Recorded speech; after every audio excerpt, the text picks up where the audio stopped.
Hello everyone, welcome back to my YouTube channel royal study classes and guys. आज के इस video में हम लोग पढ़ने जा रहे हैं कि जो मेंडलीव की आवर्त सारणी है और आधुनिक आवर्त सारणी है, उन दोनों आवर्त सारणी के बीच में जो अंतर है, उस अंतर को आज के इस वीडियो में हम लोग स्पष्ट करने वाले हैं। तो गाइस देखिए, आवर्त सारणी जो है, देखो आवर्त सारणी दो प्रकार की, एक मेंडलीव की आवर्त सारणी और एक आधुनिक आवर्त सारणी। तो जो मेंडलीव की आवर्त सारणी है और आधुनिक आवर्त सारणी है, इन दोनों के बीच में जो डिफरेंस है, उस डिफरेंस को आज के इस वीडियो में हम लोग क्लियर करेंगे। तो गाइस, वीडियो को अच्छी लगे तो इस वीडियो को लाइक कर दें और हमारे चैनल से जुड़ने के लिए इस चैनल को सब्सक्राइब जरूर करें। तो आइए गाइस, वीडियो को शुरू करते हैं। Let's go start this video. तो यहाँ पर देखिए गाइस, सबसे पहले क्या है कि हम लोग देखेंगे मेंडलीव की आवर्त सारणी एंड आधुनिक आवर्त सारणी। तो जो मेंडलीव की आवर्त सारणी है, उसके जो पॉइंट्स हैं वो कुछ इस प्रकार से हैं। देखिए, जो मेंडलीव की आवर्त सारणी का हमारा पहला पॉइंट है वो क्या है कि तत्वों को, जो तत्व हैं क्या है कि तत्वों को उनके परमाणु भारों के वृद्धि क्रम में व्यवस्थित किया गया है। यानी जो मेंडलीव की आवर्त सारणी है, उसमें तत्वों को उनके परमाणु भारों के वृद्धि क्रम में व्यवस्थित किया गया। यानी कि जो तत्व के परमाणु भार है, ठीक है, जो परमाणु भार है उसके बढ़ते हुए क्रम के अकॉर्डिंग इसे जो है व्यवस्थित किया गया है। यहाँ पर देखिए, एंड अब हम लोग देखते हैं आधुनिक आवर्त सारणी का पहला पॉइंट। तो आधुनिक आवर्त सारणी का पहला पॉइंट क्या है कि तत्वों को उनके परमाणु क्रमांकों के वृद्धि क्रम में व्यवस्थित किया गया है। अब देखिए क्या है क्रमांक। तो तत्वों को उनके परमाणु क्रमांकों के वृद्धि क्रम में व्यवस्थित किया गया है।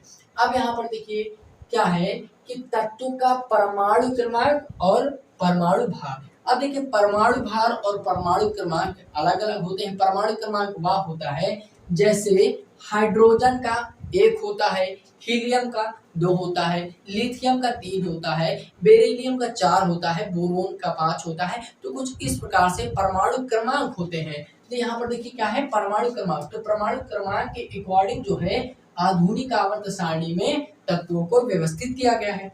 ठीक है, अब देखिए यहाँ पर क्या है कि परमाणु भार। तो अब यहाँ पर देखिए परमाणु भार कैसे है कि तत्वों का उनके परमाणु भारों के वृद्धि क्रम में व्यवस्थित किया गया है। तो परमाणु भार क्या होता है, जैसे अब यहाँ पर देखिए, जो हमारा मान की चलिए जो बोरान है या बेरिलियम है, लिथियम है, लिथियम का हमारा जैसे हीलियम हो गया, लिथियम हो गया, बेरिलियम, बोरान हो गया, तो इनका एक परमाणु भार होता है। तो उस परमाणु भार के अकॉर्डिंग जो है इसे व्यवस्थित किया गया है मेंडलीव की आवर्त सारणी में। ठीक है, तो ये चीज आपको क्लियर हो चुकी है कि मेंडलीव की आवर्त सारणी में तत्वों को परमाणु भार के अकॉर्डिंग जो है व्यवस्थित किया गया है और आधुनिक आवर्त सारणी में तत्वों को जो है परमाणु क्रमांक के अकॉर्डिंग व्यवस्थित किया गया, यानी अरेंज किया गया है।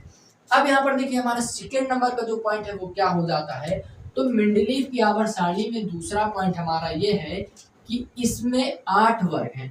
देखिए, मेंडलीव की आवर्त सारणी में 8 वर्ग हैं। प्रत्येक समूह को उपसमूह ए और बी में विभाजित किया गया है। तो क्या है कि इसमें 8 वर्ग हैं, प्रत्येक समूह के उपसमूह ए और बी में विभाजित किया गया है। उसके बाद में अब देखिए जो आधुनिक आवर्त सारणी उसमें क्या है कि देखिए आधुनिक आवर्त सारणी में 18 वर्ग हैं तथा समूह को उपसमूह में वर्गीकृत नहीं किया गया है। तो जो आधुनिक आवर्त सारणी है उसमें 18 वर्ग हैं। कितने वर्ग हैं? 18 वर्ग हैं, जिसमें समूहों को उपसमूह में वर्गीकृत बिल्कुल भी नहीं किया गया है। ठीक है, तो ये चीज हमारी क्लियर हो चुकी है। अब यहाँ पर देखिए जो तीसरा पॉइंट है वो क्या है मेंडलीव की आवर्त सारणी में तीसरा पॉइंट है कि अक्रिय गैसों के लिए कोई समूह निर्धारित नहीं किया गया क्योंकि उस समय अक्रिय गैसों की खोज नहीं हुई थी।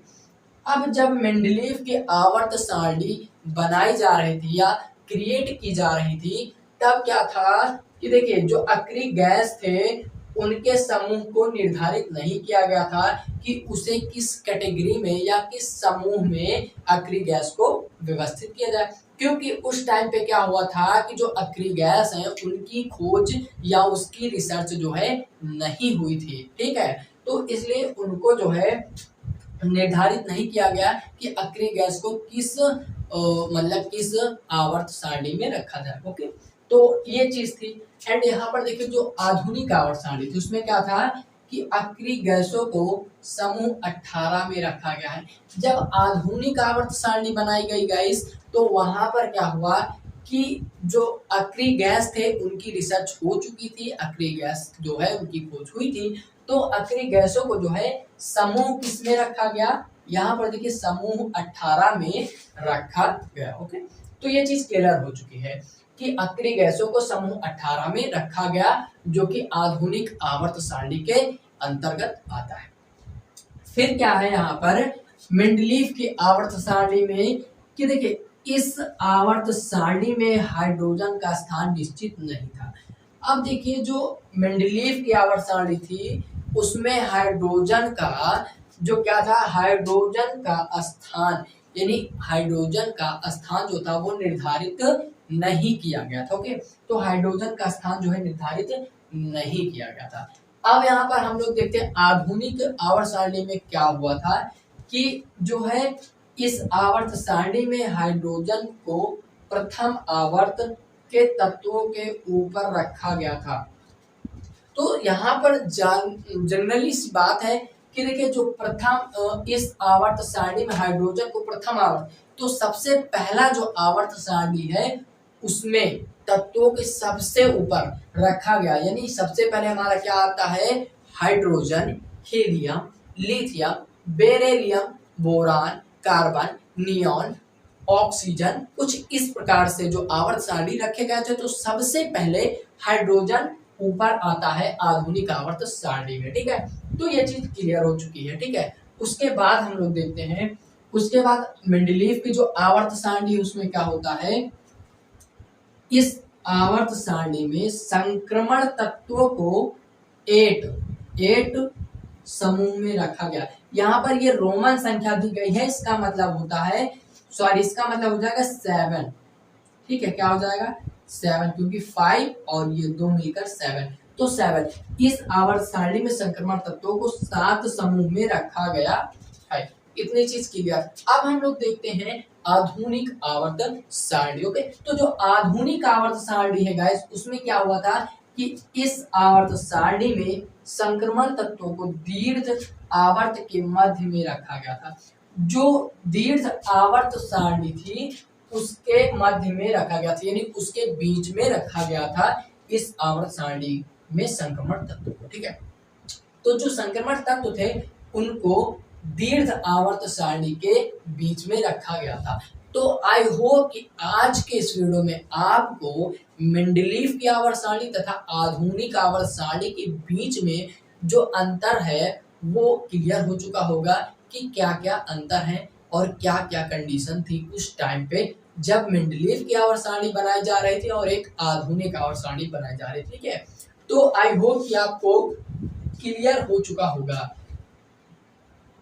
इधर यहाँ पर देखिए ये मेंडलीफ की आवर्त सारणी है और ये आधुनिक आवर्त सारणी है। तो जो मेंडलीफ की आवर्त सारणी और आधुनिक आवर्त सारणी है इनमें जो जो भी अंतर थे मैंने आपको इस वीडियो में बता दिए हैं, और आप इसे नोट करना चाहते हैं तो नोट कर सकते हैं, क्योंकि ये जो क्लास 10th है, क्लास 10th के लिए काफी ज्यादा इंपॉर्टेंट है। सो मैं आपको यही रिकमेंड करूंगा कि आप इसे याद जरूर कर लें।